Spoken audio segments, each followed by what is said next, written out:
بسلسته ملكعي سلطانو أريوان اتحدا أب حتيات سلطان كم زلوا تهارج لك حتيات خا تحدي يقول خايو إلو بمزراب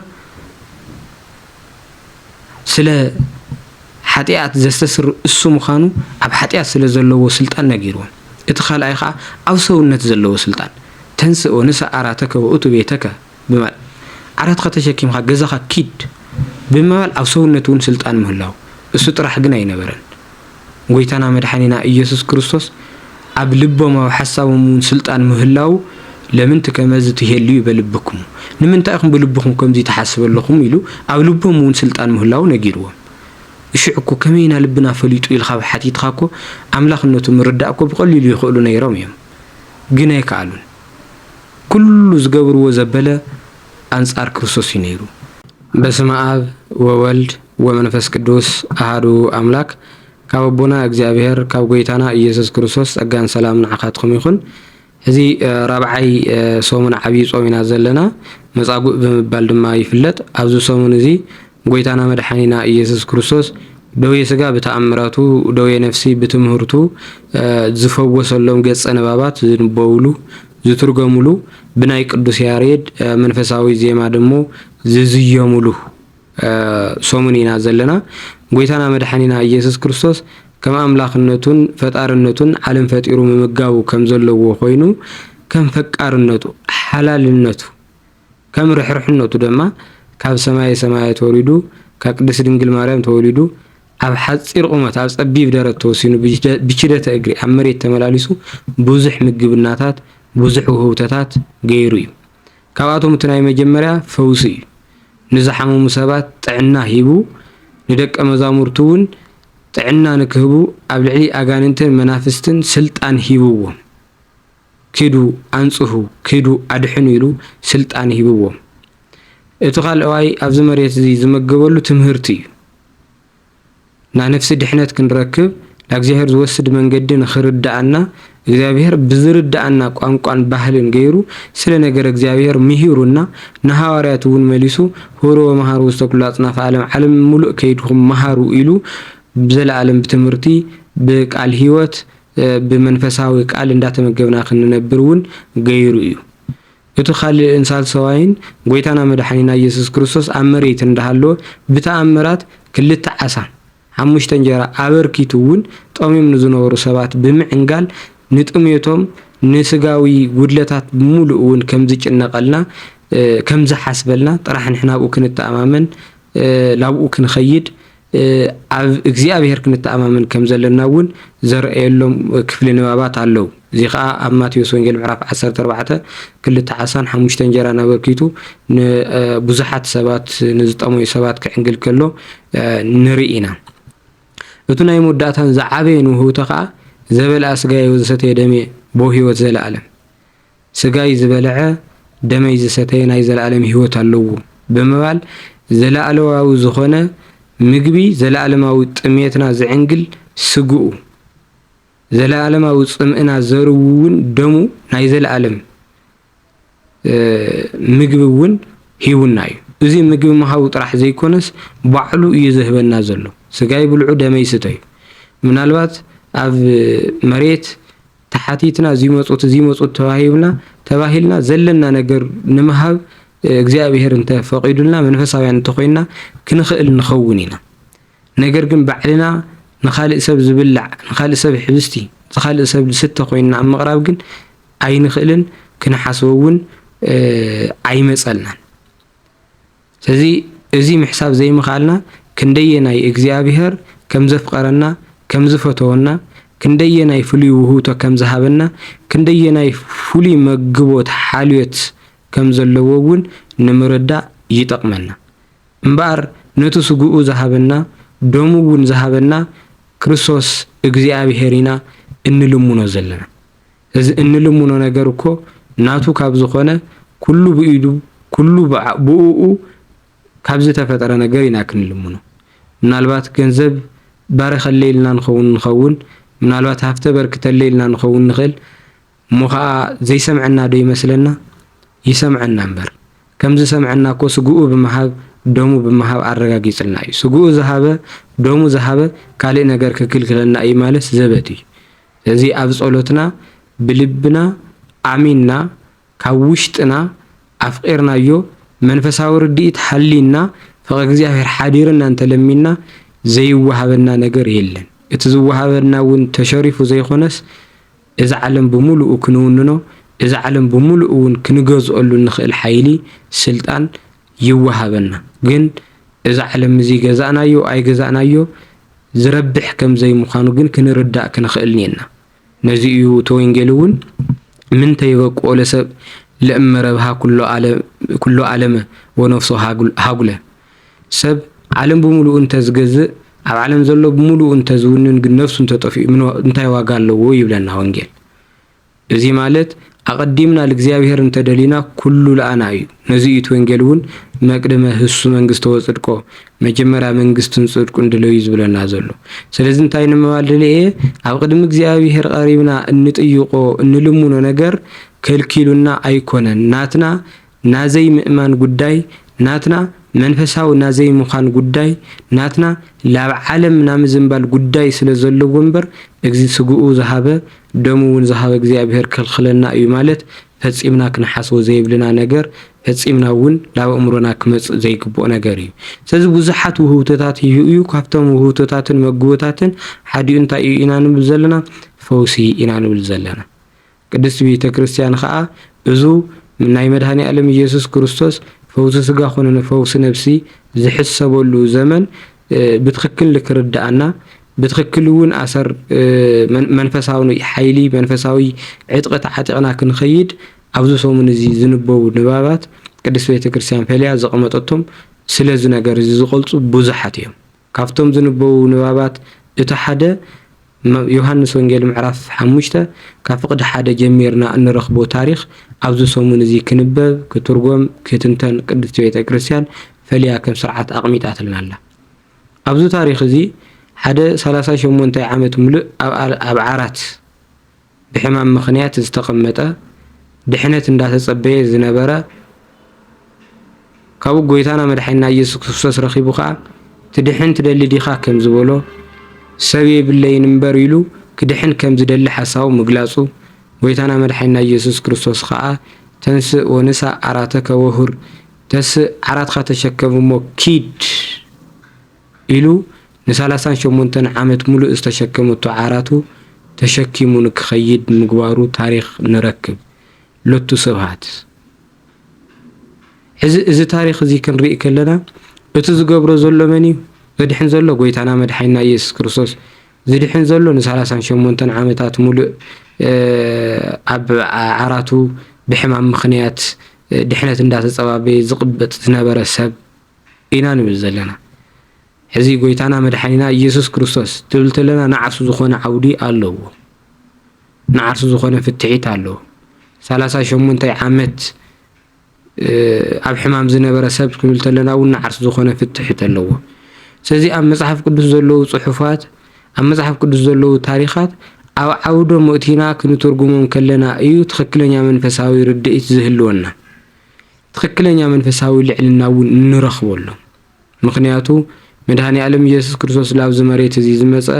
ሓደ ሰብ ልምድሓን ኣይኮነን ኣብ ሓደ ዓዲ ጥራሕ ስራሕ ሰሪሑ ንምኻድ እውን ኣይኮነን ኣብ ሓደ ዘመን ዝኾነ ታሪኽ ከም ዝፈጸመ ሓደ ዝኾነ ክስታወስ ዝግብ ታሪኽ ጥራሕ ክስታወስ ዝግብኦ ኣካል ኮይኑ እውን ዝመጸ ኣይኮነን ስለዚ ኣብ ዓውዲ እቲና ክንፈትሕ ክንኽእል ኔና ኣብ ዓለማዊ ጽሑፍ ንዓርሱ ዝኾነ ናይ ዓውዳዊ ኣፈታታሓ ስነ ጽሑፍ ከም ዘለዎ ኩሉ ኣብ መንፈሳዊ ዓለም እውን ነቱ ላፍቱ መንፈሳዊ ልዕልና ዝወስዱ ንዓርሱ ዝኾኑ ዓውደታት ኣለዉ ካብቶም ዓበይቲ ዓውደታት እቲ ናይ መጀመርያ ዘመን እዩ ካልኣዋይ ህላዌ ሳልሳይ ቦታ ስለዚ እዚ ታሪኽ እዚ ኣብ ዘመን ዓውደ እቲና ክንፈትሖ ከለና እንታይ ትርጉም ይህልዎ እዚ ታሪኽ እዚ ኣብ ናይ ህላዌ ዓውደ እቲና ክንፈትሖ ከለና ኣብ ናይ ቦታ ዓውደ እቲና ክንፈትሖ ከለና እንታይ ትርጉም ኣለዎ ኢልና ክንሓትት ከለና ብዝተፈላለየ አንፈት ብዝተፈላለየ ዓቅሚ ብዝተፈላለየ ርድኢት ግን ላብ ሓደ ናይ መንፈሳዊ ልዕልና ደረጃ ዝወስዱና ብዙሓት ትርጉማት ኢና ንረክብ ኣብዚ ታሪኽ እዚ ስለዚ እዚ ታሪኽ እዚ ክነልዕል ከለና መጀመርያ እዞም ዓውድታት ዝበሃሉ እዚኦም ኩሎም ምዝርዛሮም አውዚካ ግዜ ዝወስድ እንተኾነ ዘመን ብዝብል ጥራሕ ግን ፈሊና ምርኣይ ንኽእል ኢና ዘመን ብዝበሃል ለመጽሐፍ ቅዱስ ለዋዕሉ ኣብ ውሽጡ ዘለዉ ታሪኻት ጥራሕ ዘይኮነስ መጽሐፍ ቅዱስ ንዋዕሉ ብዘመን ከፊልና ተሪእናዮ መጽሐፍ ቅዱስ ለየናይ ዘመን እንታይ እዩ ዝብል ዘሎ ንዝብል ሕቶ ክንምልስ ከለና ብዘመን ፈሊና ክንሪኦ ከለና ኣርባዕተ ዓበይቲ ትርኽትታት ኣለውዎ መጽሐፍ ቅዱስ ኣርባዕተ ግራንድ ናሬቲቭስ ኣለውዎ ኢና ንብል ዘለና እቲ ሓደ ፍጥረት ኢልና ንጽውዖ ክሪኤሽን ፍጥረት ክብል ተለና ብዘመን ስለነውግዕ ዘለና ኣዳም ካብ ዝፍጠር ጀሚሩ ክስካብ ዝስሕት ዘላ ዘመን ሓደ ዘመን ትበሃል ካብ መጽሐፍ ቅዱስ ልንገሩ ንግግራት ብሙሉኦም ላፍታ ዘመን ሳወሲድና ክንትርጉሞም ከለና በኣ ዓውዲ ጥራሕ ክፍትሑ ዘለዎም ማለትና እዩ እቲ ካልኣይ ከዓ ውድቀት ክብል ከለና ከዓ ካብ ስሕተት ኣዳም ጀሚሩ እስካብ ትንሳኤ ክርስቶስ ዘሎ ዘመን በርግጥ ካብ ልደት ክርስቶስ ካብ ሞት ክርስቶስ ዘለዎ ንዓርሱ ዓብይ ዝኾነ ትርጉም ዋላ እንተለዎ ጠቕሊል ኣቢልና ክንሪኦ ከለና ግን ውድቀት ዝበሃል ካብ ኣዳም ካብ ዝተሳሓተሉ ጀሚሩ እስካብ ትንሳኤ ክርስቶስ ዘሎ ዘመን እቲ መበል ሳልሳይ ድሕነት ሳልቬሽን ኢልና ንጽውዖ እዩ እሱ ከዓ ካብ ትንሳኤ ክርስቶስ ጀሚሩ እስካብ ዳግም ምጽኣት ዘሎ ማለት እዩ እቲ ራብዓዋይ ትንሳኤ ኢልና ንጽውዖ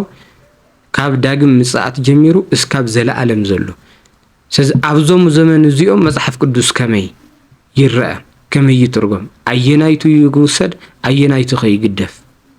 ላበልና ላትርጓም መጽሐፍ ቅዱስ ብዓውዩ ኣብ ዘመን እቲና ክንሪኦ ከለና ክህልዎ ዝኽእል ኣተርጓጉማ ክህልወና እውን ዝግባእ ርድኢት ክህልወና ዝኽእል ዓውዳዊ ፍትሒት ልምምልካት ለኣክሊና ነውግዕ ስለዚ ልክዕ ከምታ መጽሐፍ ቅዱስ ኣብ ዘመን ዓውዲ እቲና ክንሪኦ ከለና ኣብ ዘን 4 ዘመናት ብምልኣቱ እቲ መጽሐፍ ቅዱስ ንዓርሱ ዝኾነ ተረጓጉማን ዓውዳዊ ፍትሒትን ከም ዘለዎ ኩሉ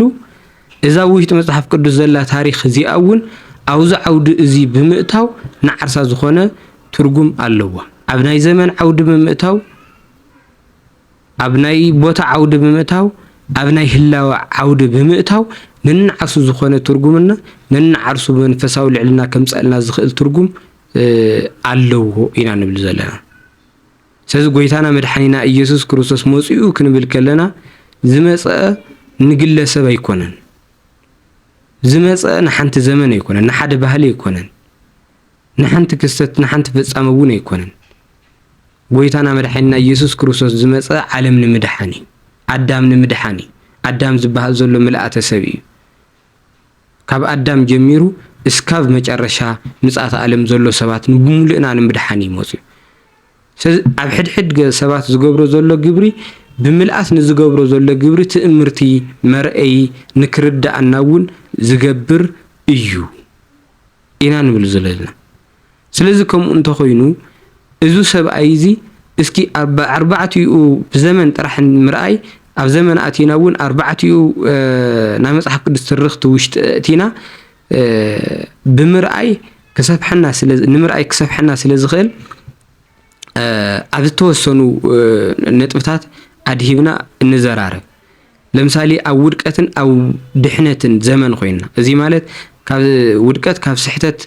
ኣዳም ጀሚሩ እስካብ ትንሳኤ ክርስቶስ ዘሎ ድሕነት ዝበሃል ከዓ ካብ ትንሳኤ ክርስቶስ ጀሚሩ እስካብ ዳግም ምጽኣት ኣብ ዘሎ ዘመን ውሽጢ እንታይ ይትርጎም እንድሕር ኢልና ኮይና ብዓይን ነገረ ድሕነት ንሪኢ ኣለና ማለት እዩ ስለዚ ብዓይን ነገር ድሕነት እንድሕር ሪእናዮ ኮይና ኣብ ነገረ ድሕነት ቅድሚ ኩሉ ዝጽዋዕ ኣብ ቅድሚት ዘሎ ኣዳም እዩ ካብኡ እንተሓሊፉ ባህሪ ኣዳም እዩ ክኸውን ካብኡ እንተቐፂሉ ከዓ ልቡና እዩ ክኸውን ካብ ልቡና እንተቐፂሉ ሕገ ልቡና እዩ ክቕፅል ካብኡ እንተቐፂሉ ኦሪት እዩ ክኸውን ካብ ኦሪት እንተቐፂሉ ከዓ ሕገ ኦሪት እዩ ክኸውን ካብኡ እንተቐፂሉ ስጋ እና ባህሪ ስጋ እዩ ክኸውን እንተቐፂሉ ነፍስና ባህሪ ነፍሲ እዩ ክኸውን ካብኡ እንተቐፂሉ ኣእምሮና ኣእምሮ ጠባይ እዩ ክኸውን እዚኦም ኩሎም እንዳበለ እዩ ክቕፅል ስለዝና መጀመርያ ንሪኦ መን ኩን ለማቲ ኣዳም እዚ ሰብኣይ እዚ ናይ ኣዳም ምሳሌ እዩ ኢልና ኢና ክንጅምር ማለት እዩ እቲ ምንታይ ሲ ክርስቶስ ዝመፀ ኣዳም ንምድሓን እንድሕር ኢለ ኮይነ ዘን ዝገብረን ዘሎ ግብርታት ኣዳም ይድሕን ከም ዘሎ ዘርኢ ሰብ ብሙሉእ የድሕነ ከም ዘሎ ልክርዳእለኒ እዩ ልክርዳእኒ እዩ ዝገብር ዘሎ እንድሕር ዳ ኢለ ወሲደ ኮይነ እዙ 38 ዓመት ሙሉእ ኣብ ኣልጉኡ ተቐሚጡ ድሕነት ዝፀባበ ዝነበረ ሰብኣይ ናይ ኣዳም ምሳሌ እዩ ኢለ ክጅምር ማለት እዩ ነዚ እዩ ቅዱስ ያሬድ ኣብዛ ሰንበት እዚኣ ዝዝመር መዝሙሩ ኣምላኩ ሰለ ኣዳም ለእረፍት ሰንበተ ሰርዓ ናይ ኣዳም ኣምላኹ ሲ ሰንበትን ዕረፍቲ እዩ ሰሪዕዋ ሰንበትን ዕረፍቲ እዩ ኣምፂኡዋ ኢሉ ብምጅማር ኣምላኩ ሰለ ኣዳም ናይ ኣዳም ኣምላኹ ስለዚ ሰብኣይ እዚ ኣብዚ ሰሙን እዚ ዝንበብ ሰብኣይ ናይ ኣዳም ምሳሌ እዩ ኢልና ኢና ንጅምር ስለዚ እንታይ እዩ ናይ ኣዳም ምሳሌ እንተኢልና ካብቲ መጀመሪኡ ጀሚሩ እስካብ መወዳእቱ ዘሎ ኣብታ ክስተት ዝተፈጠሩ ነገራት ኣብቲ መጽሓፍ ዝኣተው ኩሎም ነንሕድሕድ እዮም ምስ ኣዳም ዝተኣሳሰረ ንዓርሶም ዝኾነ ትርጉም ኣለዎ ኣብዚ ዘርዚርና ክንውድኦም ዘይንኽእል ለምሳሌ እቲ ሓደሲ ተንስኦ ንሳ ኣራተከ ወሁር ዓራትኻ ተሸኪምካ ክድ ኢልዎ ስለዚ ዓራቱ ተሸኪማቶ ነይራ ማለት ውድቀቱ ተሸኪምዎ ነይሩ ንኣዳም ንብዙሕ ዘመናት ሕዚ ውድቀትካ ተሸኪማ ላብ ዝድለየቶ ቦታ ተወስደካ ዘይኾነሲ ውድቀትካ ተሸኪምካ ላባት ንስሓኻ ሒዝኻያ ትኸይድ እያ ኢሉ ክነግሮ ከሎ እዩ ስለዚ ኩሎም ተመኡ ዘለው 38 ዓመት እንብሎ ዓራት እንብሎ ተሰብኣይ ባዕሉ ምስ ኣዳም ትምሰል ተሎ እተን 5 በርታት ዝበሃላ ዘለዋ ንንሕድሕደን ፍትሕት ነው ላብ ኦሪት ጥራሕ ኸይድና እኳ እንተፈትሒና እተን 5 በርታት 5 ደረጃታት ዝበሃላ ዘለዋ 5 መጽሓፍቲ ሙሴ መጽሓፍቲ ኦሪት እየን ኢሉ ይፈትሐን ንምንታይ ከምኡ ተባሂለን እተን 5 በርታት ሕሙማን ዝኣትውለን ዝነበሩ በርታት እየን ንክፍወሱ ይኣቱ ነይሮም ንክፍወስ ላብ ወንጌል ክነኣቱ ላብ መድኃኔ ዓለም ኢየሱስ ክርስቶስ ንክንበጽሕ ብኦሪት ገይርና ኢና መጺና ኦሪት ጸኒዓ ኦሪት ፍጽምቲ ኮይና እያ ወንጌል ተወሊዳ ስለዚ ሕድሕዱ ዘብኡ ዘሎ ኣብ ዘመኑ እቲና ኣብ ኣዳም እቲና እንተፈቲሕናዮ ኦሪት እቲና እንተፈሊሕናዮ ኣብ ሕገ ልቡና እውን እቲና እንተፈቲሕናዮ ብሙሉኡ ንንሕድሕዱ ትርጉምን ትንታንን ኣለዎ እዚ ከዓ መተርጉማን ሐዲስ ይኹን መተርጉማን ብሉያን ተርጉሞምን ኣብ ዝተፈላለዩ ክፍልታት ኣቕሚጦምልና እዮም እና ክብሪ ምስጋና ንእግዚአብሔር ኣምላኽ ይኹን ነዞም ቦታት እዚኦም ስለ ዝሃበና ካልእ ኣብ ውሽጢ ኸይድና ዝርዝር ኣብ ነገረ ድሕነት ውሽጢ ኮይንና እውን ኣብቱ ናይ ድሕነት ዓብይ ነገር ኮይና ኣብ ውሽጢ ኣቲና እውን ምርኣይ እንተጀሚርና ገና ካብ መጀመሪኡ ሕድሕዶም ንንዓሶም ዝኾነ ትንታነ ኣለዎ ለምሳሌ እቲ መልአኽ ነቲ ባሕሪ መጽኡ ይነኸ እሞ እቲ ባሕሪ ይናወጽ ናይ መጀመርያ ሰብ ዝኣተወ ላፍቲ ባሕሪ ዝኣተወ ተጠሚቑ ዝወጻእ ከዓ ይድሕን ነይሩ ስለዚ ምስ ሓዲስ ኪዳን ምስቱ ነገረ ድሕነት እንፍጽመሉ ሓዲስ ኪዳን ክነተኣሳስሮ ከለና እቲ መልአኽ ናይ ካህናት ምሳሌ እዩ እቲ ማይ ናይ ጥምቀት ምሳሌ እዩ እተን 5 ደረጃታት ናይ 5 ኣዕማደ ምስጢር እየን እቶም 5 ሕሙማት 5 ዓይነት ሕሙማት ተኣኪቦም ዝነበሩኻ ናይ 5 ምድባት ምእመናን እዮም ናይ ሽማግሌታት ናይ መናእሰይ ናይ ኣንስቲ ናይ መነኮሳት ናይ ካህናት እዚ ወንጌል ተጻሕፈ ለካህናት ለመነኮሳት ለኣንስቲ ንመንእሰይ ንሽማግሌታት ስለ ዝኾነ ሕድሕዱ ከዓ ንንዓርሱ ዝኾነ ጾር ንንዓርሱ ዝኾነ ፈተና ስለ ዘለዎ ንንዓርሱ ከዓ ዝወጸሉ መንገዲ ፈተና ዝወጸሉ መንገዲ ብጥምቀት ጀሚሩ ዝኸደ ንዓርሱ ዝኾነ ህይወት ስለ ዘለዎ ማለት እዩ ስለዚ ክሳብ እዚ ዝኸይድ ንዓርሱ ዝኾነ ትንታነታት ዝሓዘ እዩ ኢና ንብል ዘለና ገና ካብ መጀመርያ ኢና ትጅምር ተለና ሕዚ ኩሎም ዝርዝር ኣለዎም ወይም ትንታንዮም ትርጓሜንዮም በብምዕራፉ ኣቦታትና በብ ዝተርጎምዎ ላኸድና ምንባኻ ናትና ሓላፍነት እዩ ዝኸውን ኢና ንብል ዘለና ካልእ ጥቕልል ኣቢልና ክንሪኦ ከለና ግን እቲ ሰብኣይ ናምን ምሳሌ ኣብ እንብለሉ ግዜ ናትና ኢልና ምውሳድ ንኽእል ኢና እዚ ሰብኣይ ናትና ምሳሌ እዩ ናግለይ ኣነ ናግልኻ ስኻ ናግልኽ ንስኺ ምሳሌ እዩ እቲ ሰብኣይ ገና ካብ መእተው እዩ ጀሚሩ እተን 5 ደረጃታት ዝበሃላ ዘለዋ ናይ 5 ስምዒት ሕዋሳተይ ምሳሌ እየን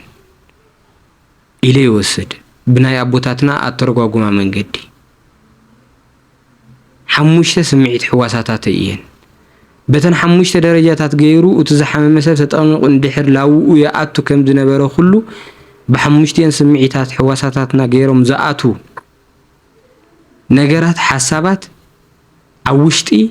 በመሐይል መንፈስ ቅዱስ በሐይል እግዚአብሔር በቲ ዝተፈጠርናሉ ምስል እግዚአብሔር ክቅደስ ክብራኽ ክፍወስ ናዕና ክባላሽውና ናዕና ክብርዘና ዘይኾነስ ለተነገረኝ ነገር ለጽድቅና ክንጥቀመሉ በእግዚአብሔር ክነባርኾ ከም ዝግበአና ለመምለኻት እዩ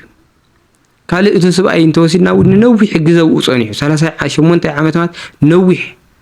ኩሉ መናእሰይነት ግዜኡ ልባዕሉ ክውድን ይሽተይ ዝቐረዮ ሰብ እዩ ዘሎ ስለዚ ንነዊሕ ግዜ ልምድና ዝተሸከመና ወልፍ ዝተሸከመና ዝወልፍ ተሸኪሙ ላብ ድልየቱ ዝወስደና ሰባት የለና እንዲና ሙካብ እግዚአብሔር ተሸከሞ ክንበሃል እንጽበ ስምዒታትና ክንሽከም ልምድታትና ተሸኪምና ንሕና ላብ ዝደለናዮ ክነፈውሶም ላብ ነገር እግዚአብሔር ክነፈውሶም ላብ ቅድስ ቤተ ክርስቲያን ክንወስዶም ዝግባአና ግን እሳቶም ዝወስድና ልምድታት ነዊሕ ግዜ ሒዞምና ዝነብሩ ልምድታት አለው ስለዚህ ህይወትና መስትያት ገየርና ሰብአይዚ ክንሪየሉ መስትያት ገየርና እዙ ናይ መጻጉዕ ታሪክ ህይወትና ክነሕድሰሉ ወይ መንፈሳውን ልዕልናና ሓፍ ክነብለሉ እዩ ዝግባእ ካልእ ሰብአይዚ كتدحن تدلي دي خامس تبعله سبب اللين بزول جميل كدحن تدلي هو زي كونس سبب اللين من إحناس زخنا سبب اللين إلنا زمرارنا لو جزي اللندي ولا أنا بجزاير خلنا أنا كو سبب اللين أكلت كلماتني أكل خمس غيرني أكل زي حق زني إلنا أبيتك كريستيان خدنا زمرارنا لو جزي اللن وأو قدم እግዚአብሔር ክንጽልይ ከለናኮ ሰብሲኢነ ኢልና ክነሐዝን ዘይኮነስ ለኻልእ ሰብ ድርብ ዕጽፍ ሰብ ክንኸውን ኮይ ዓቅም ዝዋሃበና ካብ ቤተ ክርስቲያን ንቅበሎ ካብ እግዚአብሔር ንቅበሎ ጸጋኮ ከም ዘግብር እዩ ንኻልእ ሰብ ኃይል ክንኸውን ንኻልእ ሰብ ብርትዕ ክንኸውን እንበር ክንቁዝም ኣይኮነን ኃይል እግዚአብሔር ንልምንኮ ኃይል ልክበና بإيدنا نخنسرح بإجرنا نخننقساقس بزتوهاونا زبل كل فرن كنا فرنبا نخالي سب إيد كنصبا كوم كخون خالي يقولون بوز حساب كهلو خالي بقال غير خبا امصوت الليل وصلي واغزابير كو بعلو خمصوت الخخلي وتو كم تقدم زولنا يسقو زهابه كوي دمون زهابه كوي سلا انا استسقله كوي سلا دحنتنا زدميه كوي زتغرفه كوي صرف زتشكمه غرفات زتشكمه عشخ تكليل زدفه كوي سلا لا انا يلو موتسو زغبر املاخ بسبب لكن منصوت طرح بسبب لكن دغف طرح دينا نلمنو زي مؤمن تمؤمننا زمسل تملمنا زي مؤمنነት ዘንጸባርቅ ኮይኑ እንረኽበሉ ግዜ ኣሎ ስለዚህ ሙዝ ሰብአይ ዘመሳስለና ነገር ኣሎ ንእግዚአብሔር ሰብ ክምድበልና ንሪዮ ሰብ የብለይ እንትብልተለኮ ጎይታና መድኃኒና ኢየሱስ ክርስቶስ ብዙሓት ተኽልተት ዝነበርዎ ካብቶም ዝኽተልዎ ዝነበሩ ሓደ ሰብ ክምድበለ እዩሞ እቲ ባሕሪ ክናወጽ ከሎ ላፍቲ ባሕሪ ዝወስደኒ ክወስደኒ እዩ ኢሉ ብምሕሳብ ኮይ ሰም ክብድበልና ንጽሊ ሰባት ኣለና ማለት እዩ ካልእ እቲ ሰብኣይ እቲ ዓራቱ ተሸኪማቶ እያ ትነብር ነይራ እታ ድኽሞቱ በኃጢአት ትምሰል ኃጢአትና ልምድና ከም ተዓንቶ ዝወልናዮ ስምዒትና ተሸኪምና ንነብር ሰባት የለናን ብስጋ ድሌትና በዓለማዊ ትምኒት ጥራሕ ንነብር ሰብ የለናን እግዚአብሔር ከድሕነኒ እግዚአብሔር ከጉብነኒ እዩ እግዚአብሔር ምስቶም ንኡብሩካኑ ለአብ የትረሱ መንግሥተ ሰማያት ዘድልልወክሙ እንቅድመ ይትፈጠር ዓለም ቅድሚ ምፍጣሩ ዝተዳለወልኩም መንግስቲ ንዕውሮ ሰቱም ብሩኻት አቦይ ኢሉ ኣብ ዝጽውዖ ግዜ ክጽውዕኒ እዩ ኢልና ካብ ንነቃቃሕ ኢልና ካብ ተስፋ ንገብር ብላዕሊ ኣብ ዓለም ንከሓልፈልና ኣብ ዓለም ዝኾነ ደረጃ ንኽንበጽሕ ኣብ ዓለም ዝኾነ ስልጣን ክንድሕዝ ኣብ ዓለም ዝኾነ ንብረት ክንውንን ኣይኮና እንዲና ليتن قطر نصعر زلنا لعلت زلعلماو زخونه وهوتو املاخ غزياو لزخونه ነገር አይኮና እንዲና እንደክም ዘለና لعليت زلعلماو زخونه ነገር ሃበኒልና ክንድምልማን ኣብ መሬት ዘለው ነገራት እዚኣ ሃበኒ ኢልና ተንሰሪሕና ክንረኽበን ንኽእል እንልምን ሰባት ደይኮና ኢና ዘለና ስለዚ ኣብ ምእማንና ዘይምእማን ዝንጸባረቀልና ሰባት ኢና ዘለና ስለዚ እዚ ሰብኣይ እዚ ታሪኹ ብምምጻእ ታሪኹ ብምትርጓም ኣነንቲ ሰብኣይን ኣነንቲ መጻጉእን ኢልና لبعلنا نمفتاش نتقملو وشتنا لمرأي نتقملو مستواتيو بزي ملكعنا كنرئ زلنا كالب بعين زمن كنرئ كلنا أو ودقتن أب دحنتنا بزلو زي كابلنا كالب زي بعيني أفتو تنساء يزولنا يزمن أتينا خنرئ كنخلينا تنساء يزولنا يو ካብ ዳግም ምጽአት ክርስቶስ ጀሚሩ እስካብ ዘለዓለም ኣብ ዘሎ ህይወት እቲና በዛ ዓውድ ስኹን ፈትሖ ንኽእሊና ኣብ ናይ ዘመን ዓውድ ኮይንስ ብናይ ትንሳኤ ዓውድ ክንፈትሖ ክንኽእሊና ብዘመን ወሲድና ማለት እዩ ስለዚ ከምኡ ጌርና ክንፈትሖ ከለና እዚ ሰብኣይ እዚ ኣብ መሪ ኣብዛ ሓሚሙላ ዘሎ ኣብ ዓራት እዩ ደቂሱ ዘሎ ስለዚ ብምንታይ ይምሰል ቅድሚ ትንሳኤ ናይ ዘለና ሰባት ምሳሌ እዩ እትምንታይሲ ንሕና እትዓራት ናይ ስጋ ምሳሌ እሱ ናይ ነፍስ ምሳሌ እዩ ኣብ መሬት እንዳሃለና ብናይ ስጋ ፈቃዲና ነነብር ዘለና ነፍሲ ኣብ ስጋ እያ ትነብር ዘላ ዳሕራይ ድሕሪ ትንሳኤ ግና ትንስኡ ንሰዓራት ከምሰሎ ትንሳኤ መጽኡ ንቑሑ ንቃህ መዋቲ ተባሂሉ ተስእ ተባሂሉ ኩልና ምስተሳእና ግን ስጋ ብናይ ነፍሲ ፈቃዲ ክነብር كم سلزخنا يدحر زين تأمي زين تأم صوت زيهلونا بناي نفس فقاد يزنبر سجا يزتس حدش سجا يزتس سزي نبتنسى وسيدنا ونايز سب أيزي تاريخ كنفتحن كنترجمن النخ المخنا نمر الدعيو أبزي بزحت كن العلوم زخيل نتوتات علو السب أي السب على 3 شمونت عامت مل أب عراتو زنبر سب أي تس كبهال كله بدك كيلو تسيو وأنداي تبلها أي تسئنا يبلن مغنياتو أبراهام سارة ننتوسيدنا تتنسيخم تولديخم تباهي لكن الجرم كله سارة وش تقيدا سحيقا إيزي أبراهامون أو زرقانيزي زبل حساب ينيرو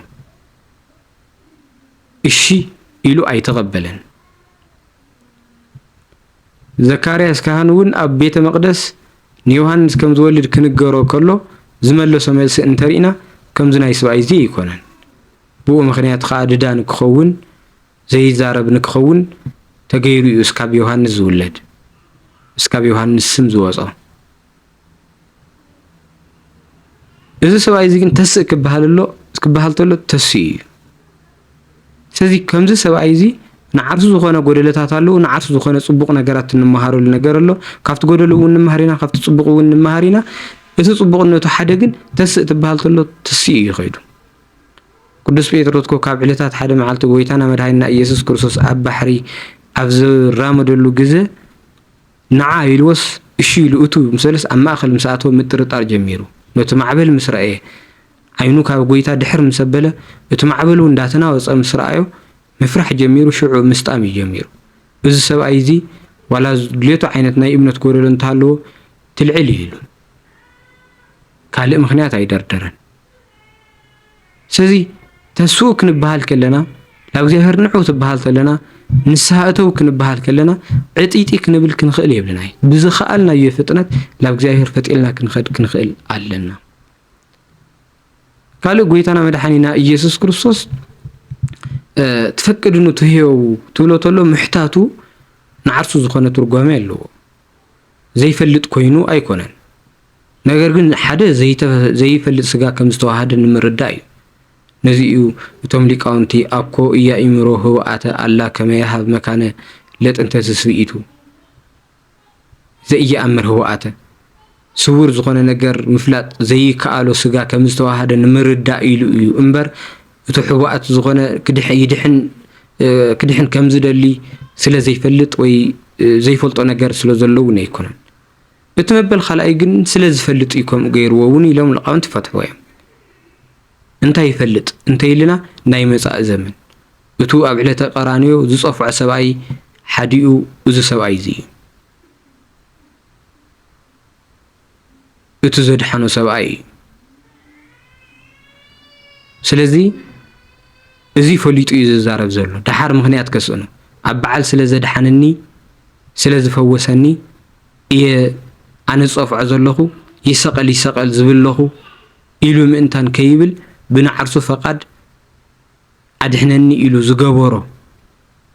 ምዃኑ ንምርዳእ እዩ ጎይታና መድሓኒና ኢየሱስ ክርስቶስ ከምዚ ገይሩ። ስለ ዘይፈልጥ ኣይኮነን እኳ ደኣስ ንምንታይ ስለ ዝፈልጥ ካልእ ኣፍቂድኻ ንምግባር እዩ። እንተ ዝፈልጡ እንዳፈለጠ እውን ግን ካብ ስሩሑ ዝቁጠብ ኣምላኽ ከዓ ኣይኮነን። ንዓና ከድሕነና እዩ መፅዩ ኣብ ናትና ጫማ እዩ ኣትዩ ዘሎ ብናትና ልክዕ ብናትና ቋንቋ ብናትና ባህሊ እዩ ዝጓዓዝ ዘሎ። ስለዚ ዋላ እንዳፈለጠ ዝገብሮ ነገር ኢሎም መተርጉማና ሐዲስ ብዝተፈላለየ መንገዲ እዮም ተርጉሞምዎ። ጎይታና መድሓኒና ኢየሱስ ክርስቶስ እዚ ምስ ገበረ ሽዑ ብዙሕ ክስተታት እዮም ተከሲቶም እቲ ወዲ ዓራቱ ተሸኪሙ ከይዱ ካብቶም ፈሪሳውያን ጸሓፍቲ ግን ዝበልዎ መን እዩ ብቀዳም ማለት እውን ብሰንበት በትሽዑ ዝነበረት ሰንበት መን እዩ ዓራትካ ተሸኪምካ ክትኸይድ ፈቂዱልካ ኣብ ክንዲ ከመይ ኢልካ ዲሒንካ ከመይ ኢልካ ተፈዊስካ መን ኸእየ ድሒንካ ኢሎም ሓቲቶም ናይ እግዚአብሔር ኣደሓሕና ከመይ እጹብ ድንቅ ምዃኑ ኣብ ክንዲ ንምስካር ምብቃዕ መን እዩ ድሒንካ ኢሎም ብምሕታት ኣብ ክንዲ መድሓኒት ዝህብ እሱ ክርስቶስ ምዃኑ ንምርዳእ ኣብ ክንዲ ምባል ምስቱ ባህሎም ኣተኣሳሲሮም ኣብ ቀዳም ኣብ ሰንበት እኮ ዓራትካ ተሸኪምካ ክትኸይድ ኣይፍቀደካኒ ኢሎም እዚ ሰብ ሕሙም ምንባሩ ዘይፈልጥዎ ኮይኖም ኣይኮነን ይፈልጥዎ እዮም። ን38 ዓመት ኣብኡ እዩ ተቐሚጡ ኣይኮን ዶ ንሶም ካልእ ኩሉ ኣብ ዙርያ ዝነበረ ሰብ እውን ዝፈልጦ ዝነበረ ሰብ እዩ። ግን ከምኡ ኢሎም እዮም ሓቲቶም ስለ ምድሓኑ ንዘይ ምድናቕ ስለ ክርስቶስ ዝገበሮ ግብሪ ዋጋ ንዘይ መሃብ ዝኸድዎ ናይ ኣይሁድ ዝኸድዎ ዝነበረ ርሕቀት ክንደይ እዩ ብተንኮሎም ብኽፋቶም ንሕና እውን እኮ ግን ብዘይ ምፍላጥ ብዙሕ ንኸይድ ኢና ናይ እግዚአብሔር ክብሪ ናይ እግዚአብሔር ነገር ናይ እግዚአብሔር ግብሪ ካብ ምስካር ድሕሪት ዝበልና እኮ ብዙሓት ኢና ዘለና ዋላ ንምቁዋመ ብቅድሚት እንተ ዘይተሰለፍና ግን ንዘይ ምምስካር ድሕሪት ዝበልና ግን ብዙሓት ኢና ዘለና ግብሪ ኣምላኽ መስኪርና ነገር እግዚአብሔር መስኪርና ብኡ ኣብ ቅድሚ ኣቡኡ ንክምስክረልና ፈቃዱ ይኹነልና የጥራሕ ክብል ዝኽእል ኣብዚ ካልእ ኣይሁድ ኣብ ዝፈወሰ ኩሉ እዮም ዝቃወሙ ነይሮም ብልቦም ብኣፎም እዮም ዝቃወሙ ነይሮም። ኣብ ማርቆስ ወንጌል ምዕራፍ 2 ካብ ፈቅደ 1 እስካብ 12 ከይድና ክነንብብ ከለና ስለ ተብኡ ዝፈወሶ መጻውጉ እውን እንተሪእና ሕቶ እዮም ኣቕሪቦም ተቃውሞ እዮም ኣርእዮም ዋላ ብልቦም እንተነበረ 4 ሰባት ተሸኪሞም መምጽኦም ሰብ ጽዕጽዕ ስለ ዝነበረ በቱ ናሕስብ ላዕሊ ቀዲዶም እዮም ናብ ጎይታና መድሓኒና ኢየሱስ ክርስቶስ ሰዲዶም መጻጉ እቲ ሕሙም ምስ ሰደድዎ ግን ጎይታና መድሓኒና ኢየሱስ ክርስቶስ ተሃድ ገለካ ኃጢአተከ ኢሉ ኃጢአትካ ተሰሪዩልካ ኃጢአትካ ተሓዲጉልካ ኢልዎ ኣብዚ ሽዑ ግዜ እምባይ ታይ ዝብለናት መጽሓፍ ወሃለ ይበልቦም ብልቦም ከዓ ከምዚ ኢሎም ሓሰው ይብልሞ ምንትኑ ብሰለስተ መልክዕ ስልጣኑ ኣርእይዎም እቲ ሓደ ኣብ ኃጢአት ስልጣን ከም ዘለዎ ተሃድ ገለካ ኃጢአትካ ተሓዲጉልካ እዩ ኢሉ ብምዝራብ ስለ ኃጢአት ዘስተስር እሱ ምዃኑ ኣብ ኃጢአት ስለ ዘለዎ ስልጣን ነጊርዎ እቲ ካልኣይ ከዓ ኣብ ሰውነት ዘለዎ ስልጣን ተንስኦ ንሰዓራተከ ወእቱ ቤተከ ብማል ዓራትካ ተሸኪምካ ገዛኻ ኪድ ብማል ኣብ ሰውነት እውን ስልጣን ምህላው እሱ ጥራሕ ግን ኣይነበረን። ጎይታና መድሓኒና ኢየሱስ ክርስቶስ ኣብ ልቦም ኣብ ሓሳቦም እውን ስልጣን ምህላው ለምን ከመዝ ትሄልዩ በልብኩም ንምንታይ ኢኹም ብልብኩም ከምዚ ተሓስበለኩም ኢሉ ኣብ ልቦም እውን ስልጣን ምህላው ነጊርዎም እሽዕኩ ከመይና ልብና ፈሊጡ ኢልካ ሓቲትካ እኮ ኣምላኽነቱ ምርዳእ እኮ ብቐሊሉ ይኽእሉ ነይሮም እዮም ግን ኣይከኣሉን። ኩሉ ዝገብርዎ ዘበለ ኣንጻር ክርስቶስ እዩ ነይሩ ኩሉ ዝገብርዎ ዘበለ ካብ ቅን ዝተልዓለ እዩ ነይሩ موخا أكو أتم وانا أقلقلت زبهالو أفتم مقدس قبرتن حدقتن زبهالو سبات مخانم يتزحزن سيزي لبنا خندول أكل خدر خليه يقولي نايزم أيهود كنا العلك لنا قلنا عوم مصرف دلينا زي كونس بقوم غيرنا وشتنا نمرأي دخمتاتهم رئينا انتاي دخمت لن نخنبل تنكارا زخون انتليون تنكارو رئينا تنكارا نكن خون دخمتاتنا نخنا علي سيزم مصحف قدس تاريخ كنا نبيو كلنا زنونا ايو تاريخ يتو خالق سب زغبرو دقيمنا حتياتنا زي مقباري أبزي أبي يوحنس وانجيل أوزن رؤية زلنا تاريخ مودة أتاكو نزو زفووسو 38 عامت ملء أب ألقو زنبر السبعي أمودة تخيدو كو رخيبو كزاربو كله ناهو تشي هايوكا اوك إيتا أب سداقم إنكا كما زي أتشي يركبكا حزا حاوي خالخا فلت دقيم خيتا أبس كابزي زبقاسن كي رخبكا لعلي 38 عامت أب عرات منبار زمانو قصيرنا زينو ودو زي زمانو زي قصرلو مكرالو اندحر بحطيات خوينا كيدنا اندحر لእግዚአብሔር بديلنا كوينا خيدنا اب سماي زلو قصعات اب سيول زهلو قصعات اب جهنم زهلو قصعات مس زخون يكون مريز زلو سقاي كودادر ايكلني فصيم كودادر ايكلني هم سلو زخون يخا كابزي زباس خير رخبكا يلو دغيم خاخا يتبدل يلو ولاكم انداول جن أب علة سقلت علة عربي بصفع الزوق سواء السمخانو ما ترجمانا حديث أب حتاتهم أب ترجمي أميت أمولو كابزي محرنا بتاز زفوسا إيد كوكع بتا زفوسا أندبت كصرف كم مفصيم كخون كغلي يقولون سزيك نبالكلنا نعرسنا هيوت تمليسنا قنرئي نعرسنا هيوت بمنصر زمن مصحف قدس زلو سبات بمنصر زمن نبو زلنا تاريخ كنجمجمن حاتيات دقيمنا كينجبرن دو نحنا زغورنا يطرح زي كونس كالوت زغورو حاتيات نحنا كينجبرون